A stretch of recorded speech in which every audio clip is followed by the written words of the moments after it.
One of the use cases, or the use case that we're going to talk about today, happens to be with an onshore drilling company.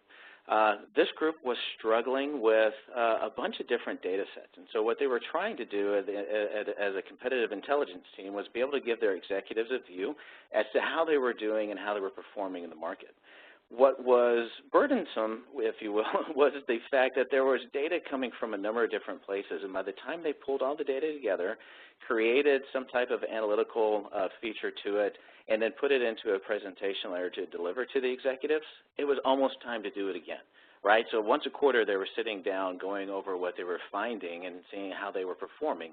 And what they were looking to do was get away from the time suck that was all the data prep and blending that they were having to do and wrangling within Excel, and find a way to automate that process. Initially, the goal was simply to create an automated capability to create that report so they didn't have to spend so much time doing it. But what they found was once they were able to do that, it freed up so much extra time that they were able to look a little bit further into the Alteryx platform to see other ways they could bring it or leverage it with some of their other data sets. And so they created a bunch of automatic data pools, if you will, from a number of different third-party data components. They were able to bring that information in and get more timely analytics and more timely insights for their executive management team. And from there, it has really grown. And so what we want to do today is talk to you a little bit about their journey. We have Carolina Osuna on the phone with us today.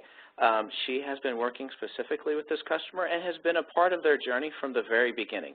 Alteryx was brought in for a very elementary purpose, and since then, it's been 6 to 7 months. It has really, really grown and has really changed. And so this is a unique opportunity for us to come in from a user standpoint and explain to you the journey for this particular customer, as well as determine, where they're going and talk about the different capabilities within the Alteryx platform. Carolina has been with us for a long time. She's a graduate of Rice University. She's done a lot of our training within Alteryx. She works with a number of our customers within the Alteryx platform. She's got a background within the data analytics side, everything from building ETL solutions all the way out to dashboards and designing and testing different types of analytical reporting features and dashboarding and BI tools and everything all across several different industries. So I think we're in good hands. So what I'm going to do right now is give the power, if you will, over to Carolina and have her walk through the process. Carolina, it should be all you. Okay. I am going to share my screen now. Okay. Can everyone see my screen? I can see it, yes. Awesome. Okay, well, thanks, Sean, for the introduction. Hi, everyone. Thanks for joining us today during your lunch hours. As Sean stated, I will be demonstrating a use case that I had developed for a competitive intelligence team at a major oil and gas company. So today, I would like to use the Frac Focus dataset. This is a publicly available dataset. Frac Focus is actually the National Hydraulic Fracturing Chemical Registry, which is managed by the Groundwater Protection Council and Oil and Gas Compact Commission. So a lot of oil and gas companies contribute to this, therefore making it kind of a great place to start when trying to assess, how you are doing compared to your competitors in the region, right? So today I'm going to talk about how we can identify competitor pad wells, that is, wells that are being drilled all together, and usually they're in close proximity, and also to, after identifying these pad wells, to calculate metrics related to their pad completion time so that we can compare, our performance to how others are doing in areas that we are interested in. So Frac Focus releases the data twice a month, and it allows you to download it to a Microsoft SQL Server database or as a CSV.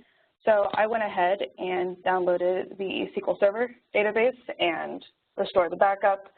So just doing a direct select star on it, I see that I have 141,584 rows.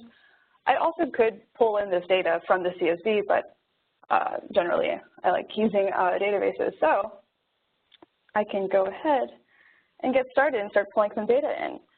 For those of you who have not seen the Alteryx Designer program before, this is what it looks like. This is the general work area where you would drop the tools in here. And I can, so let's say I want to bring in new data or output data. You can see that each of the data has been categorized into different colors and tabs that allow me to easily look for tools that are appropriate to what I need to do. I can also search for things. And when I search, I see all the different tools that match what I look for. I can see help, so there's a lot of good help in the community. I can see, oh, there was a challenge about it, etc. So I'm going to go ahead and start bringing in this Frac Focus data. I want to show just how easy it is to connect to a data source. So using this input data tool, I'm going to drag this in and drop this onto my workflow. You can see that now I can configure this workflow. If I click on this drop-down, there are a lot of different options for me. So if I select on File, right, I can bring in all sorts of different files. I can bring in Esri files, Microsoft files, JSON, CSV, I don't know, you name it, right, Hadoop, all of this. I can also connect straight to different data sources. So in this case, I'm going to go ahead and create a new data source to connect to that database that I've set up. And I'm going to call it FF for Frac Focus and connect to the specific database, which I can see is called, this is my local laptop server, so I'm going to connect to that. And I'll use my Windows authentication. If I test it, oh great, look, my connection was successful. And I can say which database I want to use, which in this case is this Frac Focus registry database. And I'll say okay. And from this database, I want to use the registry upload table. I could also, use this query builder to build out, what exactly I need. If I don't know how to use SQL, I could write stored procedures, or I can write the SQL directly in here. But I want to bring in the whole table, so I'll just select on this and say okay. So I want to get a good look to make sure that all the rows are coming through. So I'm going to drop this browse tool, which allows me to see the result set at any point in my workflow. In order to run the workflow, I can click Control-R, or I can select on this Run Workflow button up here. And I do see that I have my 141,584 records, and that it finished running in 2.2 seconds. Great. I'm going to go ahead and I see that just by taking a look at my data, I see that there are some not okay records. What's nice about this browse tool is I can get a profile of how many nulls there are, whether there's any trailing spaces, how many uniques, etc. So it gives you a really quick profile of your data. And if I'm scrolling through, I can see that this cell has trailing spaces. I'm going to fix that in a couple steps, but for now, if I keep looking through this data set, I have some good stuff in here. But then there's also some columns that I'm not really going to use. So in order to improve the speed of this workflow, I'm going to select only the columns that I'll be using and not include the ones that I won't. So to do that, I can go to my Preparation tab, and there is this Select tool, which, and also if you click on it, it gives you more information. I can click on Open Example, so I can get a better understanding of how to use these tools. So I will drag the Select tool and drop it right in the middle of my stream. And here I can select which fields I want. I can reorder them. I can also change their data type, and I can rename them. So I'm going to go ahead and select the fields that I'm interested in. I can do that in bulk. So I'm going to go ahead, click on my options, and deselect everything. Now what I'm interested in is I want my API number.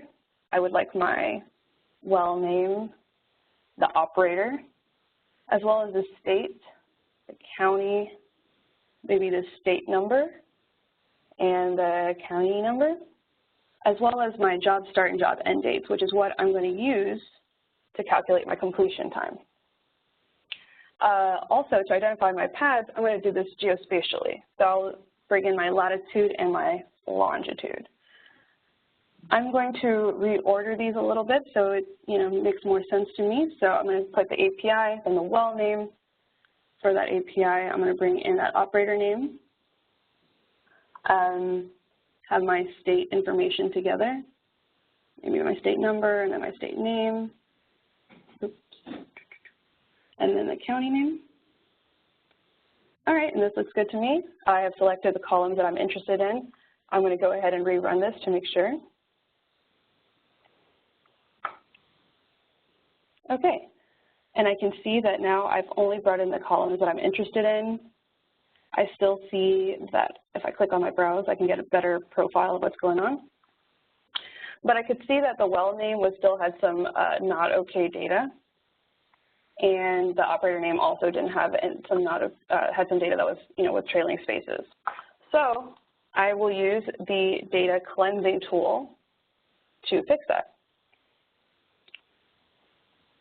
This data cleansing tool is also under my preparation tab.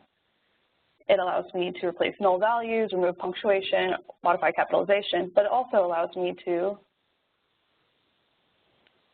remove leading and trailing white spaces, which is what I'll need in this case. But if I wanted to make sure that I didn't have any nulls, I could, at large, just choose a bunch of columns and replace them with blanks if there are string fields, or zeros if there are numeric fields. So you can see that this data cleansing tool allows me to do multiple things at the same time. So I want to clean up that well name, operator name, state name, and county name, because it's looking like it's the string fields that are a little dirty. So I am going to now fix that and run this.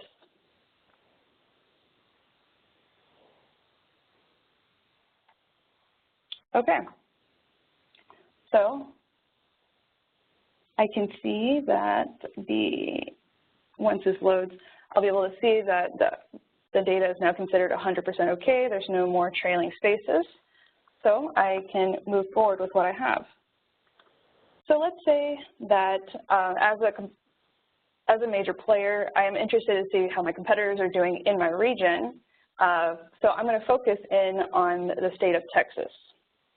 So to do that, I want to use the API number, because what I've noticed when looking in here is that there's different spellings for the same information. Sometimes spaces, also, this is CA instead of California, et cetera. It's always a burden of working with public data, but luckily FracFocus has assigned each of these state names, regardless of how they're spelled, with the appropriate API state number. And the state number for Texas is 42, so I am going to go ahead and filter this data for the state number of 42. So to do that, I can bring in this filter tool. And I want to point out one thing. If you notice, each of these tools has a little arrow either leaving or entering, right? When I select on any tool after I run it, I can see what came in. And you notice that this icon matches this icon over here, but I can also see how it left. So you can see that in my input, I had on the select tool, I had all my columns coming in. But then if I click on my output, I can see how that tool has changed my information. Similarly, if I come to my filter, I have my input, but I also have this T for true and F for false. So whenever I establish a condition, which in this case, I only want to include wells that are in Texas, I'm going to choose, I want to filter by state number, where the state number equals 42. So if I run this again,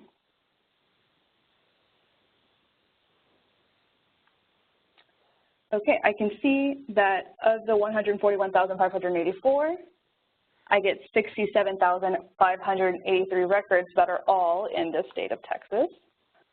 And that's what's coming through the true side, because what's true is what is the state number 42. But what does not assign the state number 42 are all the other ones, and that gets passed through the false.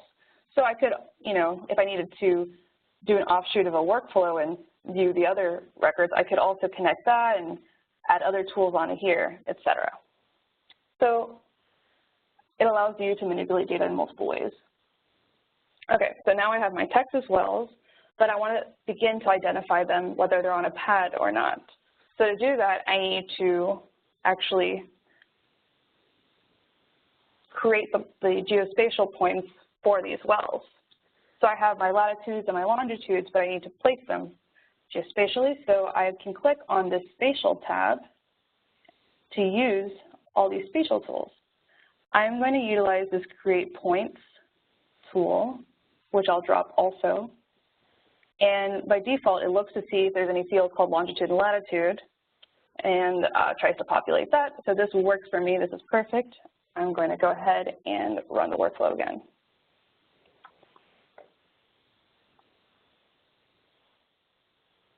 Okay, great. I can see that the profile is being built upon it, but if I also click on the map, I can also add a base map to get a better view of what's going on. I can see that there is some data, more data that will need to be cleaned up, but the majority of them are in Texas. So I will work with this. Some of them are the offshore wells. Okay. So I want to be able to identify wells that are in a pad. That is, wells that are within about 100 feet of each other, right? So in order to do that, what I want to do is create a buffer around each of these points and see, if the buffer around a 100-foot ring around each of these wells, if they touch each other, then those are wells that I consider on a pad. And of course, if they're by the same operator. So first, I'll need to create that buffer. For that, I can use this buffer tool, very handy. I'll also place that into my stream. And I'll say that I don't want to use 1 mile, but 100 feet is roughly about 0.02 miles. And I also want to include my buffer in my output. So I go ahead, use my centroid, which is the result of my create points tool, and I'll run this.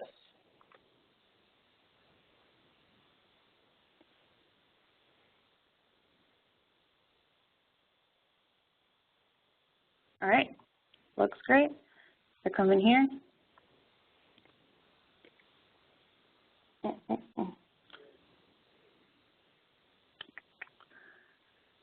Okay. If I were to zoom in, I would see that there's probably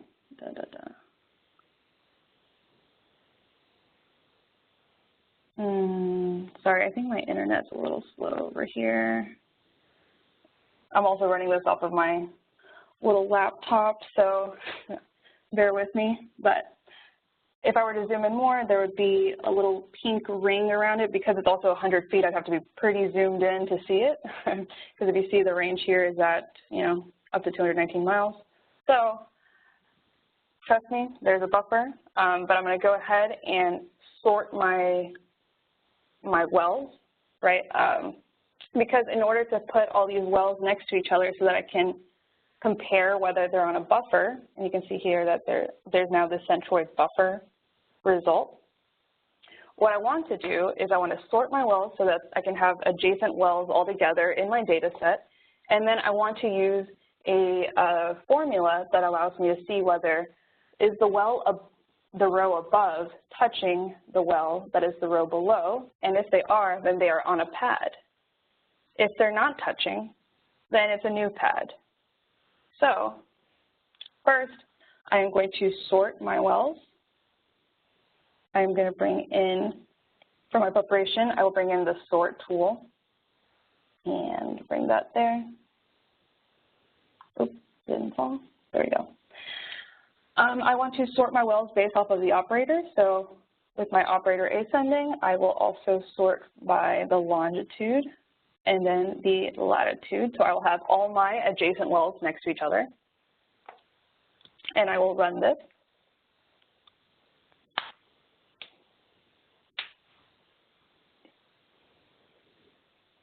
Okay, so now I should have all the wells that are next to each other listed. Okay, so now's the time to identify the pad wells.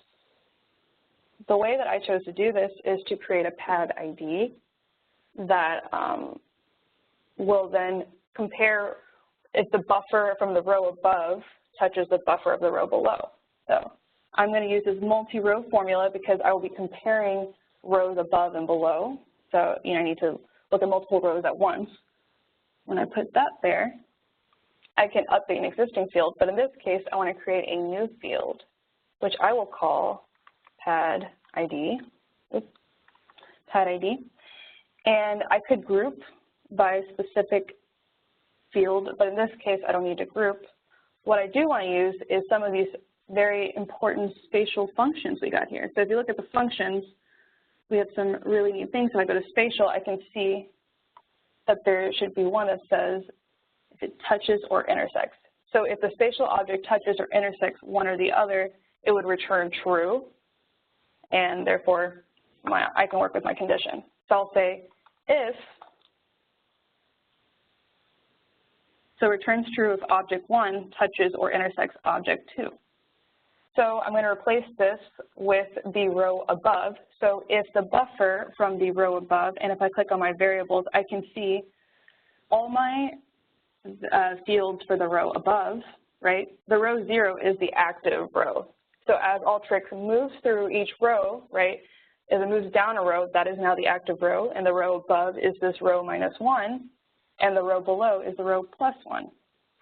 So anyways, if the buffer from my active row touches the buffer from the row above,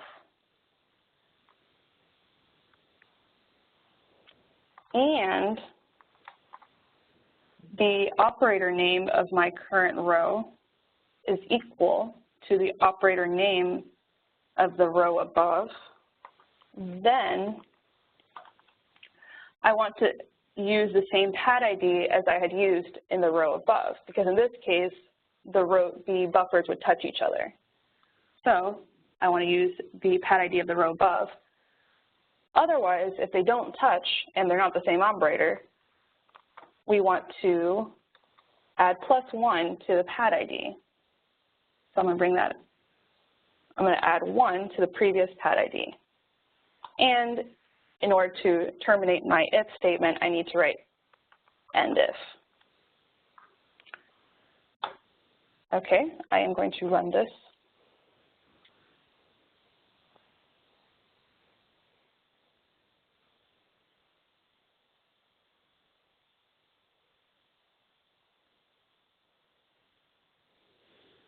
Okay. So I can see that all of these wells are together, but I can see that these two wells touch each other because they have the same pad ID. So what I want to calculate next is the size of the pad per pad ID, which means I want to calculate how many wells are there in a pad. So to do that, I'm going to use the summarize tool. And I'll drop that also on my workflow. So I'm going to say I want to group by my pad, and you can see I'm going to group by my pad, but I want to count the number of wells associated to it, and not just count. I want to count distinct APIs that are associated to my pad ID. But while I'm here, I do want to show you there are some really neat summarizations you can do here. I can even do some spatial summarizing. So if I wanted to combine multiple points or create an intersection, I can do that also with this summarize tool. I can concatenate multiple strings across multiple rows and put them all together. You know, there's some really neat stuff in here if you take a look. Anyways, I'm going to count distinct wells, and this is going to be my pad size.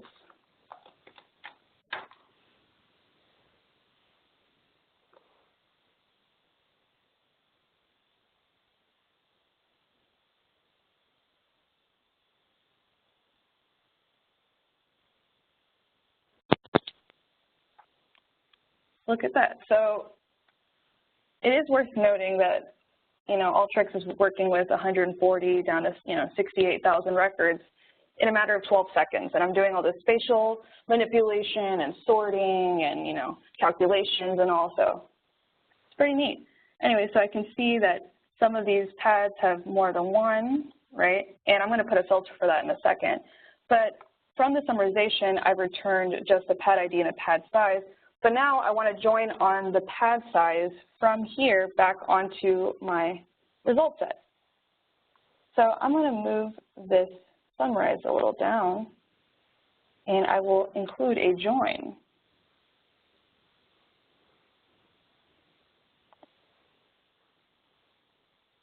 So I want the summarize to go to my right side of my join, and I want the data that's coming through my workflow to go to the left side of my join.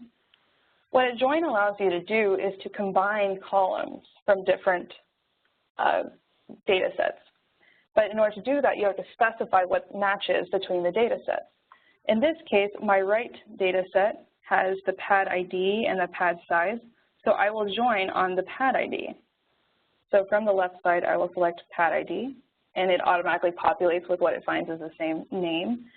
And I don't need to have the pad ID twice, so I'm going to deselect that from this join. And note, there are 3 flags that exit the join.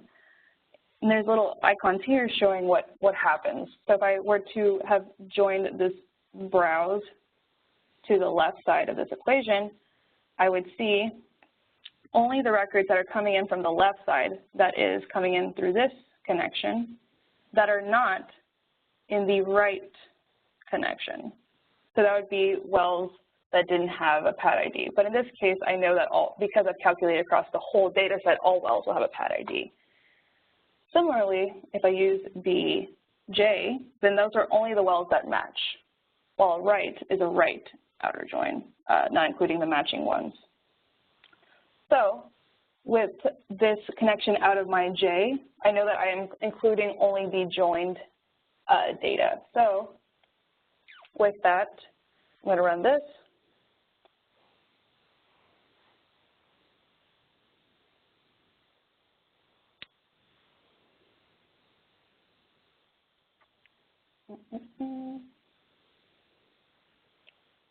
It's okay. All right, well now I have, for each pad ID, I have my pad size all together combined to all my other data.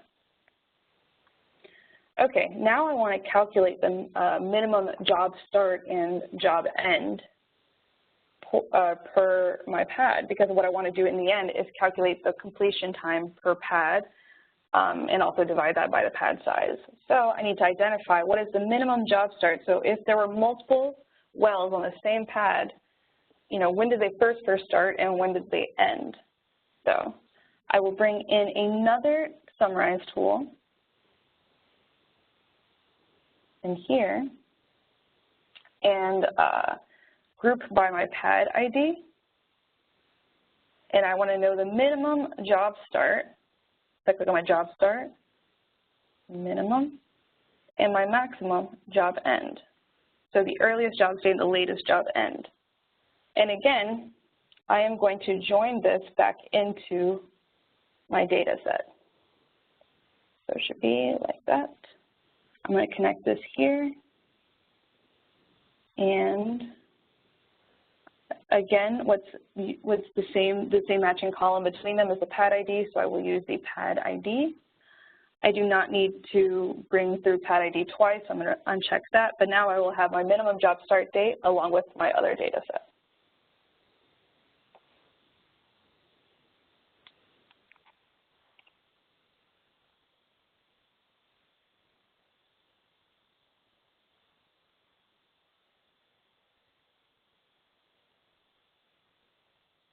Okay, so now per well, I will have my minimum job start, my maximum job end. So now what I want to do is I don't want to include all these wells these pads that only have one well on them, right? Because I want to identify how my competitors are doing in pad completion.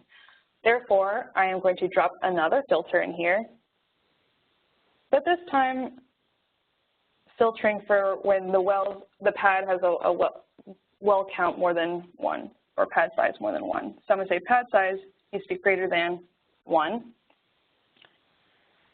And so that way I can only get the wells that are on a pad. Also, I want to actually start calculating my pad completion time. To do that, I will use this formula tool, which basically allows me to create a calculated column or to modify an expression of an existing column. So I will also drag that onto my stream. And I could update any of the columns that currently exist. However, I want to add a new column. So I'm going to put in my pad completion. This is what I'm going to call my column here. And I'm going to utilize a function so that I can compare how many days were between the minimum job start and the maximum job end. So I'm going to go look for a function, maybe a date time function, and I can see that there is this date time diff function.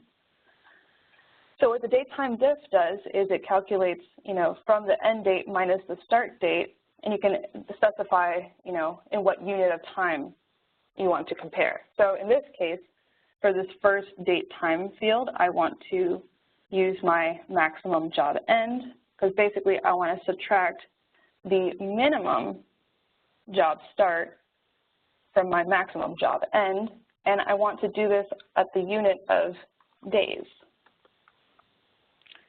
And this should also be a numeric field.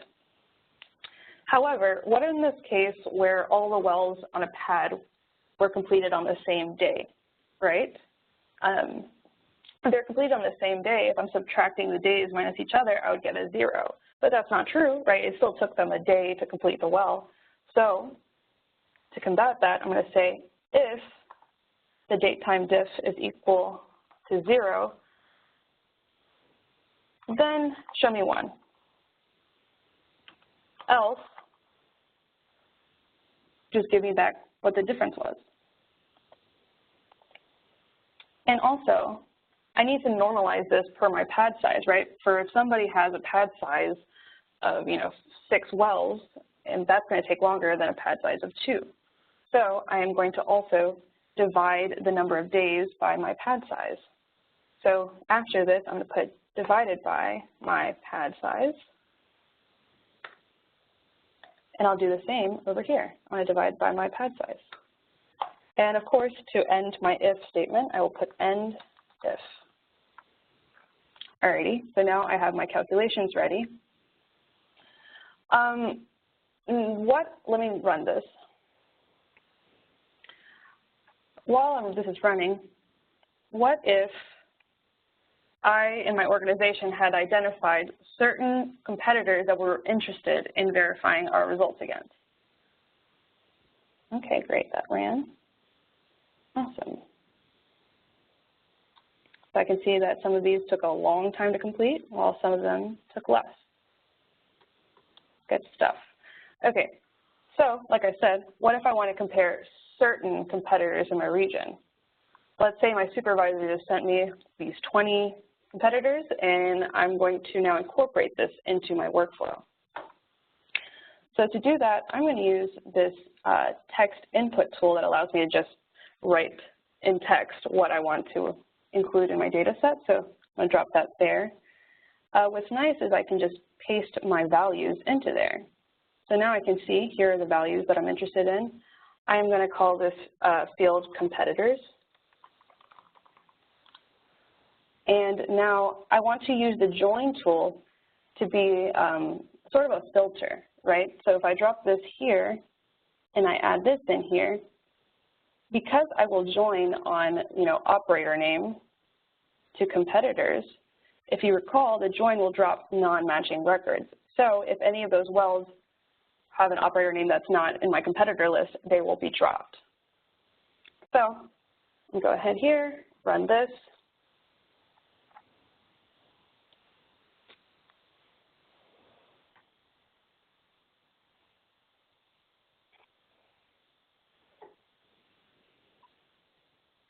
Great. So now this brings my record count down from 21,652 to 13,442. But now I want to start making some summaries here and actually see how I compare versus my competitors, right? So again, I will drop this summarize tool, one of my favorite tools, and I am going to group by my operator and calculate my average pad completion time. If I go to my numeric, I can see average ignores zeros, but since there's no zeros, I should just average. And I'll keep this as average pad completion. I'll remove this space here. And then I want to know how many wells exist. Like what is my average, how many wells does this operator have, and also what is my average pad size? So if I scroll up, if I do a count distinct on this API number, this is going to bring back the number of wells that that operator has in total. If I want to know how many pads this operator has, maybe I want to use my pad ID, and I also want to count distinct there, right? Because that should be the number of pads that that operator has. And what if I want to see the average pad size that this operator has? I can click on my pad size and also click on average. All right, so now I've been able to calculate all at once a bunch of metrics that I can use to assess how my competitors are doing. And I also want to sort this so that I can see, you know, who's performing the best to who's performing the worst. So if I go ahead and drop this here, I'm going to say I want to see it by average pad completion ascending. And if I run this,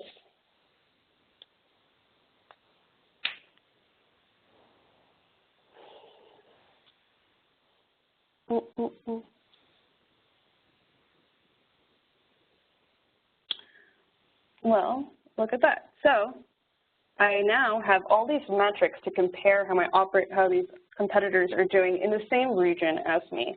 And I can see that maybe, you know, oh, well, I'm listed at a certain, I'm down here. What are they doing different, right?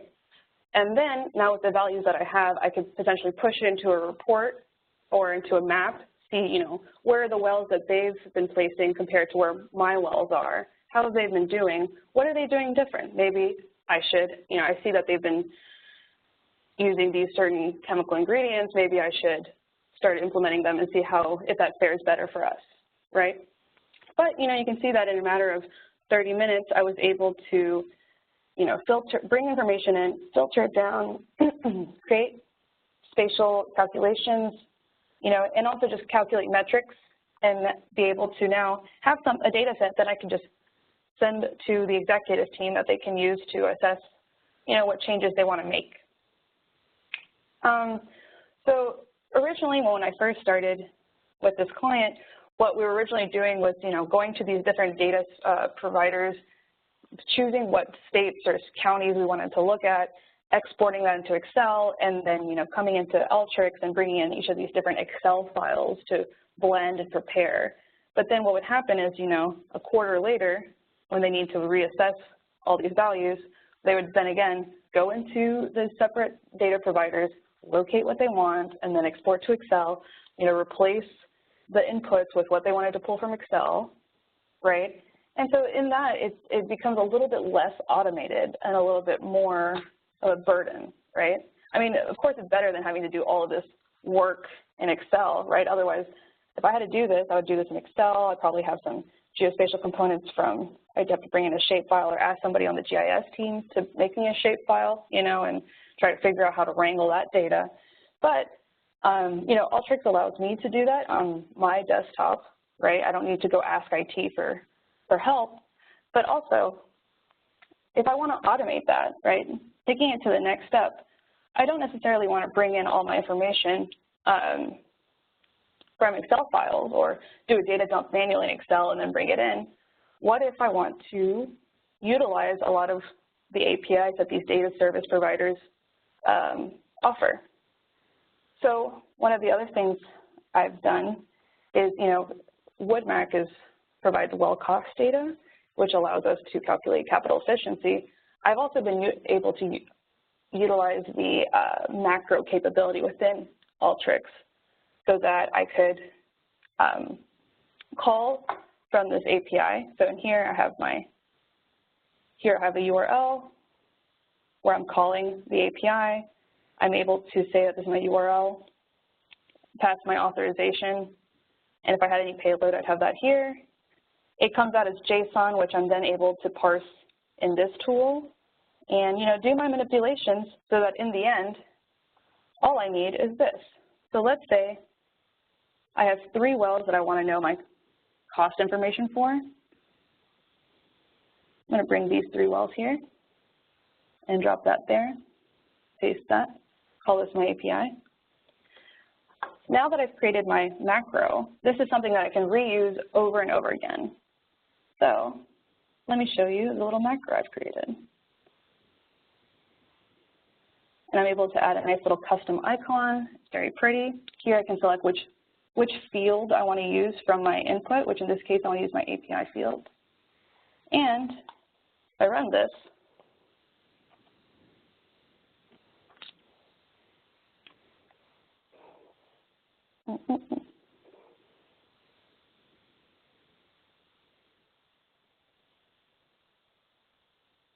I can get cost information for those wells using the macro capability within Alteryx.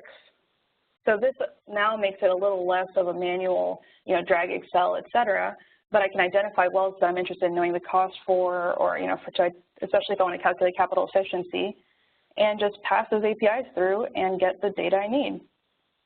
So therefore, making it less manual, more automatic, and also always having a direct data connection to these things. You're preventing people from fat fingering in Excel and getting some incorrect data, right? So this is pulling straight from the data source, no middleman, just to make our lives easier. So with that, that concludes the demo part. I did have some more I could show, but it looks like we're nearing time. So I guess we can push this over to the Q&A section. That's right. If you look over, I got you, Carolina. If you look over to the upper right of, I believe, your screen via WebEx, you have the ability to type in any questions. If you want to do that as we're wrapping up, feel free to do that. We have Carolina for a few more minutes, so we can ask her about anything specific to what you saw today. We do want to take an opportunity to also push the next 2 webinars that we're going to be having in a series. Next week, we're going to be taking a look from a user standpoint as well for an offshore drilling company who is actually trying to predict equipment failures on rigs. You can imagine there's just thousands of components. There's tons of data sets that need to be connected. They have time series data in an OSI PI system. They also have corrective maintenance records. You have all sorts of records that need to be tied together to be able to determine what are some of the causes and what are the trends of equipment failure. So we're going to dive into the predictive component next week fairly heavily. And then in our 3rd week, which will be on the 28th of June, we're going to show a use case that's a little bit more geospatial heavy regarding methane gas leaks. We had a customer who was trying to identify where some of the methane gas leaks were, trying to build some correlations around how or what the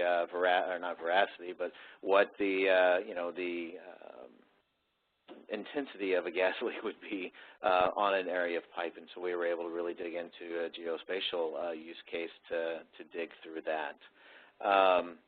Again, we are pushing 5 minutes before 1. Definitely want to make sure that everyone has enough opportunity to reach out to Carolina, so feel free to put any of those questions in. This is a series, so if there's anything that you think of from this that you would like for us to answer, feel free to join us next week as well. As Harvey said at the very beginning, we will be reaching out to you with a recording of this session, and so feel free to ask any questions on the back end of receiving that recording as well. We also, if you could go up one screen for me, Carolina, we do have, in conjunction with Alteryx, the ability to roll out to your group what we call a discovery program.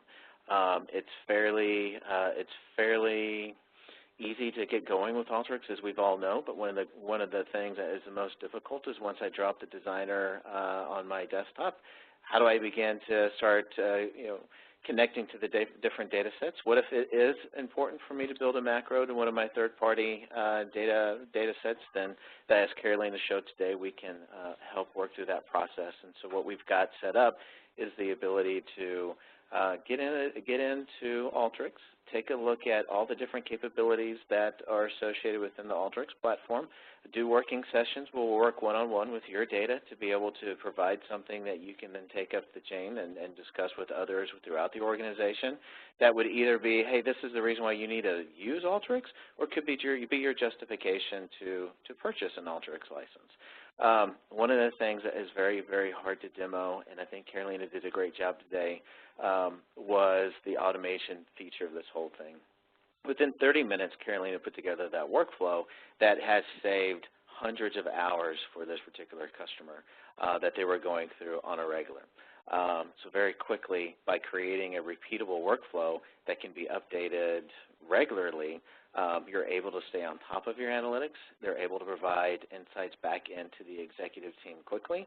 It's repeatable, and I think as we showed, it's also scalable. So you can add different components to that same workflow fairly easily to be able to provide deeper insight.